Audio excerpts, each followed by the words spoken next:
One of the big reasons why the Orioles went 19-9 in April was because of their offense. And in their first game of May, the Orioles offense struck again with a win over the Kansas City Royals. We'll recap that, plus look back on that month of April and highlight some key Orioles performances and awards. That's all coming up on this episode of the Locked On Orioles podcast. You are Locked On Orioles, your daily Baltimore Orioles podcast. Part of the Locked On Podcast Network, your team every day. Hey there, Orioles fans. Today is Wednesday, May 3rd, 2023, and welcome back into the Locked On Orioles podcast, part of the Locked On Podcast Network, your team every day. As always, I'm your host, Connor Newcomb. And coming up on today's episode, we are going to recap the Orioles' 11-7 win over the Kansas City Royals, with the offense exploding for the O's. I'll get you the 5 things you need to know from that one. Then we'll jump into some April awards for the Orioles. A great first month of the season. Shout out the O's MVP, biggest surprise, their best win, their coolest moment, all those things and more. Going to hand out some awards, some April awards for the Orioles on this episode. But before we get to that, just did want to thank you for making Locked On Orioles your first podcast listen of the day. We're free and available on all podcast listening platforms. And make sure you like, comment, and subscribe to the Locked On Orioles YouTube channel. We are closing in closer and closer to 3,000 subscribers, and we're going to do an awesome giveaway on the YouTube channel when we get to 3,000, but you have to be subscribed to enter. So make sure to go and subscribe. And thank you to the everydayers out there who are here with us every single day on the Locked On Orioles podcast. So today we're back to a game for the O's. They had the day off on Monday, and on the 2nd of May, they went right back to it with another win. 11-7 is the final score from Kauffman Stadium, which has been a house of horrors in the past for the Orioles. But the O's win game 1 of this series to get to 20-9 on the year. First cool stat, the Orioles have won the opening game of all 10 of their series so far this season. 10-0 in series openers. That helps you win a lot of series. That's one of the reasons why they've won 6 series in a row. Also, the 20-9 start matches the 2005 Orioles, who were great through the All-Star break and then basically collapsed. The 1997 Orioles, who went coast to coast to win the AL East, and the 1969 Orioles, who lost in Game 7 of the World Series. It ties those 3 teams for the second best start in Orioles history. The only Orioles team that has started better than the 2023 Orioles were the 1970 Orioles, who started 21-8 in their first 29 games. And you may remember how the 1970 Orioles finished out their season. But it's been a great start to the year, and I'm going to get you the 5 things you need to know from the Orioles' 11-7 victory over the Royals. And the first thing you need to know is that Ryan Mountcastle's luck is turning a little bit. It is shifting in his favor. We've talked about it. Really, we talked about it a lot last season. It's been discussed this season. Michael Bauman, the other one, wrote a good article about it in Fangraphs, how Ryan Mountcastle is making quality contact. He's walking a little more. He's striking out less this season than he ever has, and he's still not being rewarded. He might be the unluckiest player in all of baseball. And it's not just O's fans saying that. It's legitimate national baseball writers writing stories on Fangraphs about it. That's how bad it's gotten for Mountcastle. But maybe things are starting to turn. He had 2 doubles in the win Sunday in Detroit, and then he just mashed the baseball on Tuesday night. It was his second biggest game of the year. The only one bigger was the 2-homer, 9 RBI game against the A's earlier this year, which we'll talk about in a little bit.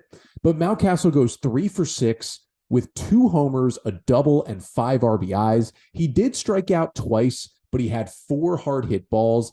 Now, of course, he couldn't go an entire night without, being upset about a hard hit ball not turning into a hit, because he could have had a lot more RBIs. With 2 outs and the bases loaded in the 7th, he lined out to left field on a ball that was hit 101 off the bat and had an expected batting average of 500 on that ball. So that was pretty impressive.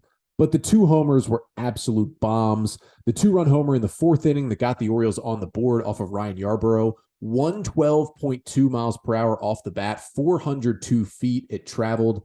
For Mountcastle, it was his hardest hit ball since September of 2021, and it would have been a homer in all 30 ballparks. The second home run also would have been a homer in all 30 ballparks. It was a 2-run shot in the 5th inning that extended the Oriole lead to 7-3, 109.7 off the bat. This one went 433 feet.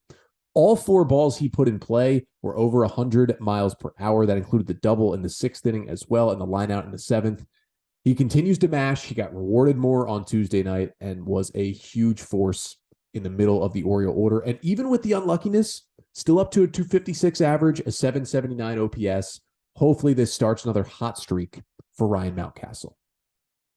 Second thing you need to know from this one is that Adley Rutschman is back to doing Adley things for the Orioles. Had a couple of hits on Sunday, and he started to heat up a little bit after he went through a bit of a cold stretch at the plate through the end of April. But he's heating up now. 4 for 5 was Adley on Tuesday night with 2 doubles, an RBI, a walk, a strikeout, and 3 runs scored. That included 3 hard hit balls for Rutschman, who did damage from both sides of the plate in this game for the Orioles. It was impressive at-bats, as always, for Adley Rutschman, lacing the ball to both sides of the field.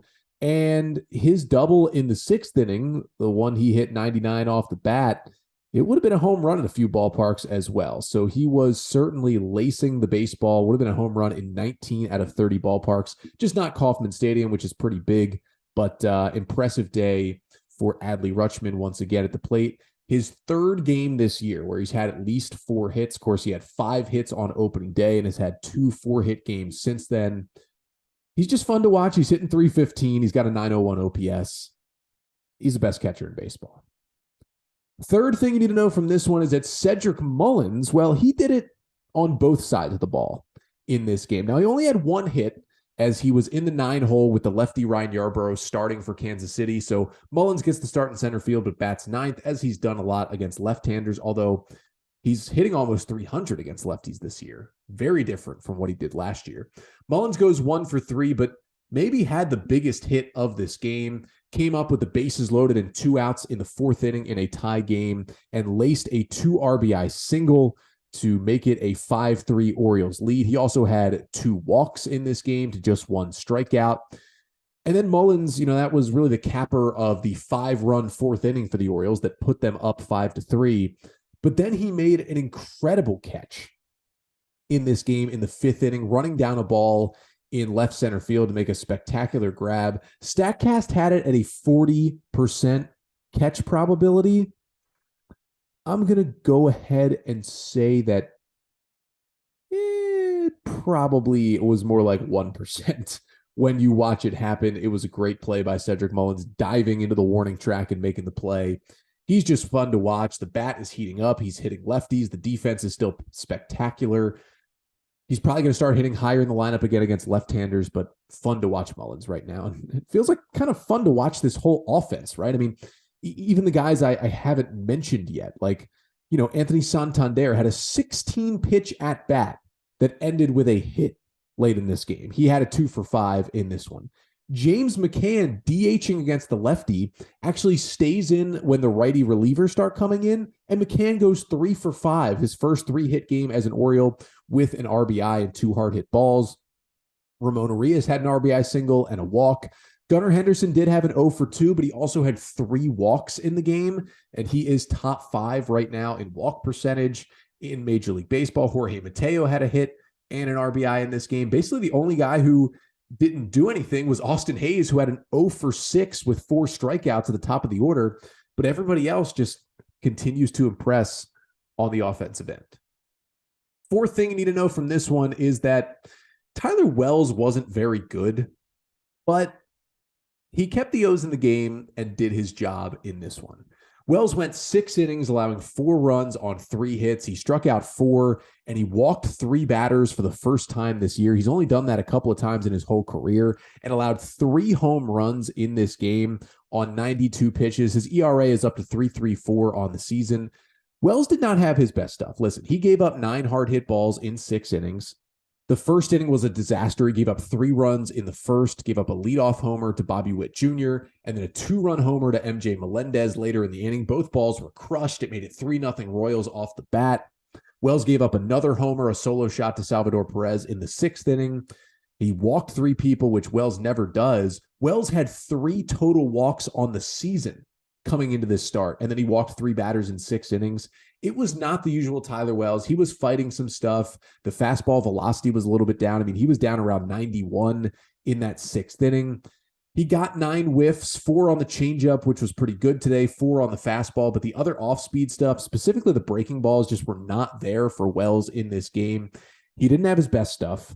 He was fighting the command a little bit more than maybe you've ever seen him, and it helps that he was facing arguably baseball's worst offense.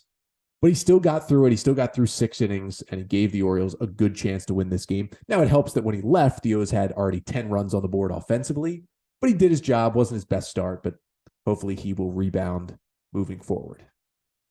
And the 5th and final thing you need to know from this one is that while Mike Baumann, he was a little shaky, the Orioles bullpen did hold on to win this game 11-7. Now, of course, Wells exited the game after 6. Mike Baumann, who's been amazing this year, came in the 7th, and he had a really weird inning where he got a couple of strikeouts. He had a runner on with 2 outs. He had an 0-2 count on Vinny Pasquantino, and then Pasquantino lined one into the gap for an RBI double, and then Salvador Perez just hit an absolute tank for a 2-run homer. It was 107 off the bat, just crushed 419 feet to left field.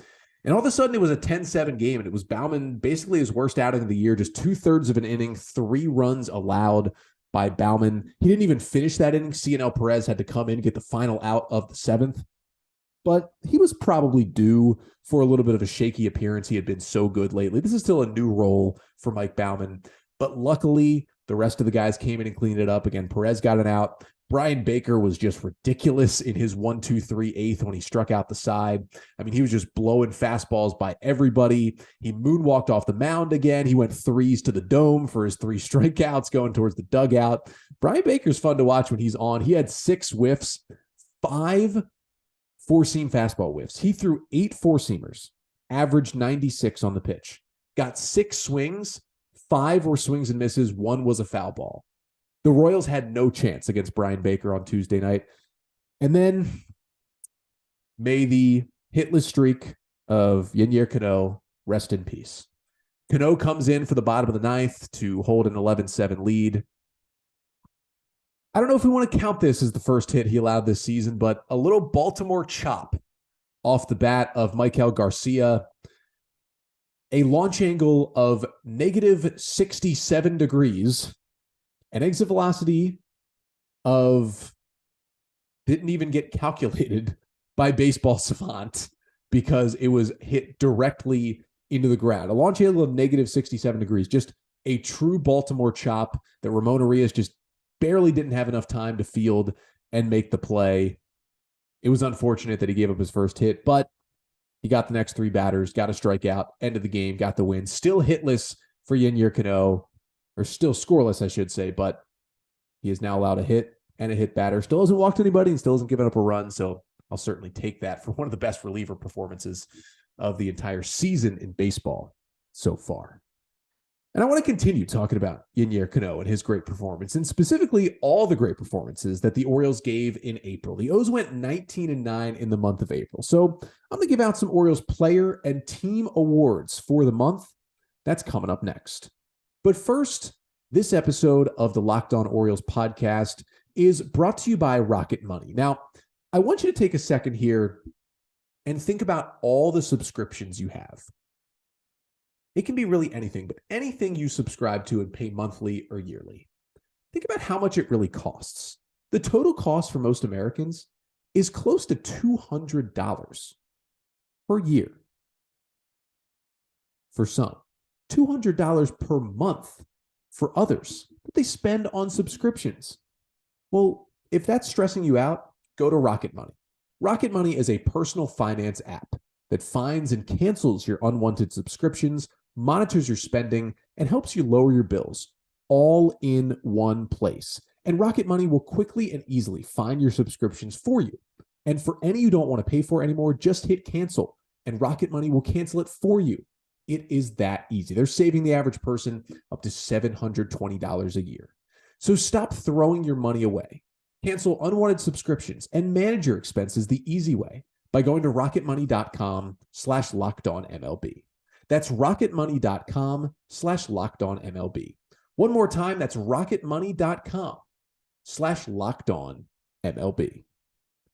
So the Orioles take down the Royals 11-7 in the series opening game on Tuesday night. O's now 10-0 in series openers this year. And that was because they were just so good in April, won all 9 series openers in April, finished off April with 6 consecutive series wins, 19-9 in second place in the division, third best record in baseball after the month of April. Just basically a dream start to the 2023 season for the Orioles. So wanted to give out some awards to the O's who really shine, whether it be player or team-centric awards, just moments and guys who made April so special for the Orioles. And the first award I want to give out is Orioles MVP for April. And for me, it's got to go to Jorge Mateo. Mateo didn't play every day because he was dealing with a couple of different injuries, but in 23 games and 83 plate appearances, Jorge Mateo was incredible in the month of April. He hit .347 with a .395 on base and a .667 slugging, good for a .189 WRC plus. He continued to play elite defense at shortstop, led all Orioles players with a 1.6 F-WAR in April, also stole 10 bases. His 14% strikeout rate, way down from what it usually is for Mateo. He looks like a different player, to be honest. Now, the speed and the defense is still there, but the bat is totally different. Higher quality of contact, much less swing and miss. If he keeps it going, he's going to be an all-star candidate and a guy who the O's want to hang on to for the long term. We will see. Again, it's only 83 plate appearances in a month, but man, it was awesome to see Mateo do that. Cy Young Award for April. You know what? I went ahead and I gave it to Tyler Wells. Now, he wasn't his best on Tuesday night, as I just talked about, but we're not looking at Tuesday night start. We are only looking at what Wells did in the month of April. And in his 5 appearances, 4 starts in April, Wells in 29 innings of work had a 2.79 ERA with a 3.91 FIP. He had a 22% strikeout rate to just a 3% walk rate in the month. That is outstanding. Remember, he started his season where he thought he was going to be a starter. Then Kyle Bradish gets injured, has to leave that game in Texas, and Wells comes in relief and pitches 5 perfect innings. That's how his season started. He's been not as good, but close to as good since then. Yeah, it was a little shaky Tuesday night, but a really, really great start to the season for Tyler Wells. And I think he's given himself the chance to be in this rotation all year, even when Means comes back and even if Cole Irvin figures it out and whatever, even if DL Hall gets here, I think Wells has the front end to stay in this rotation at this point. And the rookie of the month for the Orioles, I mean, it's got to be Yennier Cano, right? There was another scoreless inning on Tuesday night, but even without that one, 11 scoreless, hitless, walkless innings for Yennier Cano with a 1.48 FIP and a 36% strikeout rate in those 11 innings. Just completely changed who he was as a pitcher. Went from a guy who was walking everybody to a guy who's walking no one and is just becoming one of the most dominant relievers in baseball before our eyes. Is still a rookie. Yeah, he's 29, but he's still a rookie and was really, really fun to watch him. Biggest pleasant surprise for the Orioles? I got to go with Danny Coulombe.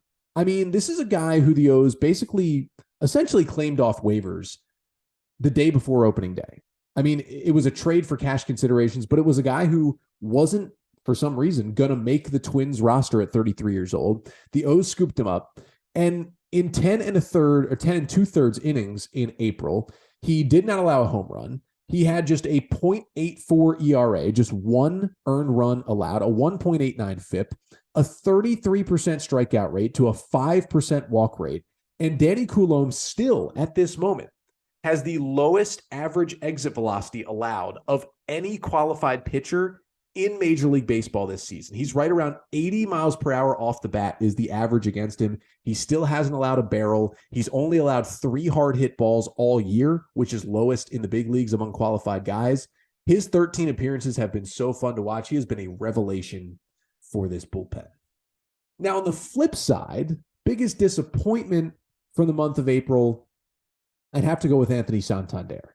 I mean, he was truly the Orioles' worst position player in April. After he was one of their best hitters last year, led the team with 33 homers, he was their least valuable player. Santander was worth negative 0.3 Fangraphs WAR in the month of April. 25 games, 107 plate appearances, and Santander just was not himself. Hit just 213 with a 280 on base and a 362 slugging.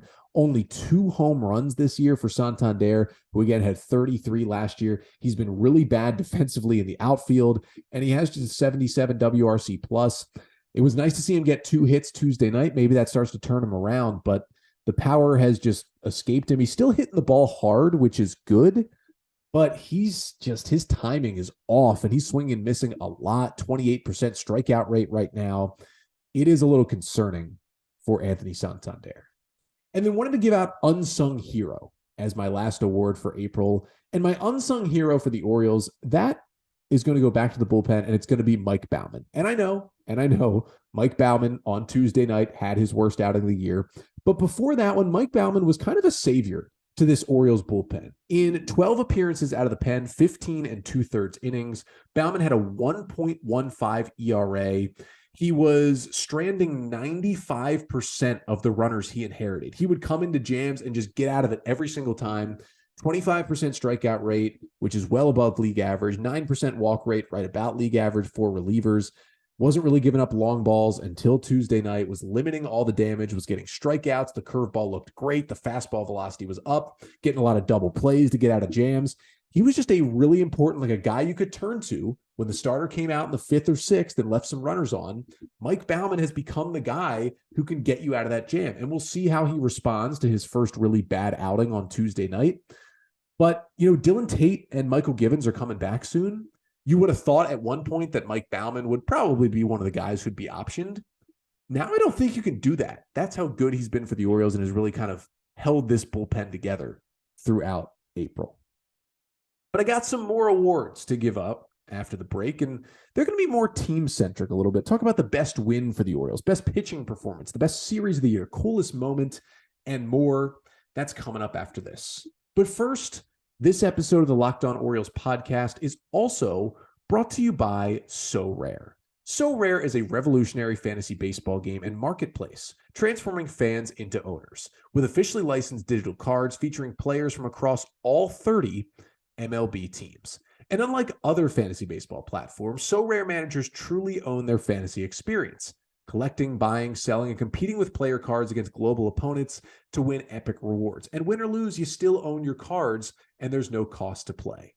And Sorare has MLB game weeks that happen twice weekly, and if you rank near the top of the leaderboards, you can win a variety of awesome rewards, which can include scarcity cards, game tickets, merchandise, signed jerseys, and even VIP experiences like meeting MLB stars. So head to sorare.com/lockedon. That's spelled SORARE.com to draft your team of free player cards, set your lineup, and start competing today to win epic rewards. Again, that's sorare.com/lockedon to start playing today. So the Orioles started May with an 11-7 win over the Royals to try and follow up what was an amazing 19-9 April. And been giving out some individual awards for the Orioles month of April. Going to give out some a little more team-centric awards for the Orioles April here to finish out the pod. And we will start with the Orioles' best win of the month of April. There were some good ones to choose from, but let's go to April 16th, a rainy, cold Sunday in Chicago. The Orioles start Grayson Rodriguez. He gives up multiple homers, and the O's go down 4-0 after the first inning. Grayson looking real bad in the first. Again, they're down big. They're about to lose a series to a bad White Sox team. They're facing Dylan Cease. I mean, there was no chance. Then the comeback starts. They get help from an error. They get a few runs in the fourth. They tie the game later. They get 3 in the 8th, 1 in the 9th. All of a sudden, Grayson Rodriguez settles down, throws 4 consecutive scoreless innings after that. The bullpen throws 4 shutout innings, and the Orioles win it 8-4 to take that series over the White Sox and get to 9-7 on the year. And that game is where I really feel like the Orioles took the next step, right? They were 8-7 going into that game. They're now 20-9. You think about that game. The O's are 12-2. since the start of that game. That has been kind of the jumpstart to April. And it was that turnaround after you feel like you're so down. Grayson pitching poorly, you're down 4-0. Dylan Cease, Cy Young candidate on the other side. What are you going to do? It's an awful day. And the O's just have an amazing comeback and win that game. That was fun. And it feels like that kind of jump-started April for the Orioles. Worst loss, I'll keep it quick. You know what it is. April 1st in Boston. Ryan McKenna, Adam Duvall. We all know what happened. Let's move on from that one. Biggest home run of the year. I guess I got to go with the only walk-off home run so far for the Orioles. April 13th at Camden Yards against the Oakland Athletics after the Orioles just kind of sleepwalking through that A's series a little bit, even though they did win 3 of 4. Adley Rutschman comes up to lead off the bottom of the 9th with the game tied at 7, and Rutschman scorches a ball out to right center field for his first ever walk-off homer for the O's to win it 8-7 over Oakland and take that series. I was at the ballpark that day. Fun atmosphere for a day game and a win, and that's the biggest home run so far for the Orioles. Best offensive performance in total.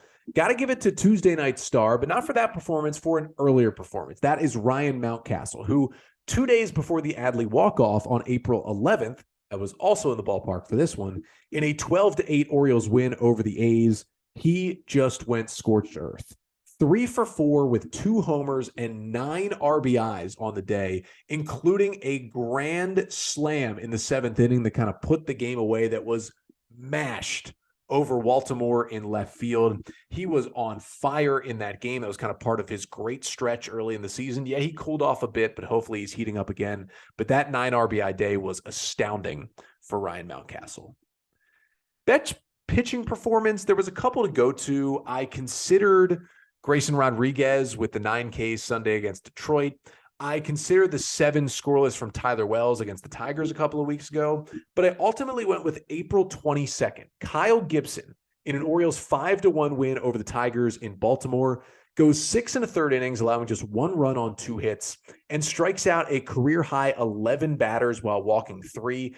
And I have it as my best performance because the Orioles brought in Kyle Gibson as the guy who eats innings and might have a couple really good starts, but it's going to be more solid starts. And then all of a sudden, he strikes out a career-high 11 guys at 35 years old with the Orioles. They clearly unlocked something with Kyle Gibson, especially in that start. It was fun to watch him. And again, Tigers lineup, one of the worst 5 lineups in baseball, but he was mowing them down with the punch-outs. That was fun to watch. Best series of the year? Got to go to that series because to this point, or at least in April, it was the only series sweep of 3 games or more for the Orioles. They did sweep the Nats in 2 games, but their only 3-game sweep was against Detroit at home, April 21st to the 23rd, that weekend series where the O's had that Kyle Gibson game I mentioned, and it was bookended by 2 kind of odd walk-off wins on Friday and on Sunday. Friday night was a walk-off wild pitch. Sunday was let me flip-flop that. Friday was a ground ball to the infield that somehow Ryan Mountcastle scored. Sunday was a walk-off wild pitch after the Orioles were getting perfect gamed by Eduardo Rodriguez for 6 2/3 innings. Just a couple of weird walk-offs and really good pitching performances. And again, Detroit, bad team, but team they struggled with last year. This year, they took 6 of 7 from them, and that series at home was a good one. And then the last one I want to give out is the coolest moment of April for the Orioles. And I think it's got to be April 10th versus the Oakland Athletics. You know what that was? That was the debut of the Dong Bong, or the Homer Hose, or the Home Run Funnel, or whatever you want to call it, but Dong Bong's the funniest one. The debut of the Dong Bong, when the O's went deep a couple of times in that April 10th win over the A's. They pulled it out. It was their home run celebration. It's been that way for the entire season. The entire water celebrations have been awesome. My favorite is the sprinkler and the waterworks on the doubles, but everything's been great. In that moment, you can tell, hey, this team's having fun, and they've been having a whole lot of fun since then. 19-9 in April. They get the win Tuesday night. They're 20-9, tied for the second best start ever in the first 29 games of any Orioles season. That is wild because the O's teams, 60s, 70s, and 80s, they were kind of a dynasty. And to have a start just as good now, pretty impressive. Don't care how bad the teams are that they're playing. They've played some bad teams, but still very impressive by the Orioles. But now the O's tonight will go for another series win. In fact, they can make it 7 consecutive series wins if they can take game 2 over Kansas City here on Wednesday night. For the Orioles in this game, they'll go with Kyle Gibson, who didn't have a great start his last time out in Detroit, trying to come back from that. The veteran righty with a 3.93 ERA. And speaking of veteran righties, on the mound for Kansas City will be Zack Greinke. Yeah, he's not close to the pitcher he used to be, but he's still fun to watch. Although this season for the 39-year-old has not gone well. 6 starts, he has a 6.10 ERA in 31 innings, and he got hammered his last time out in Minnesota. 3 2/3 innings, 7 runs on 8 hits.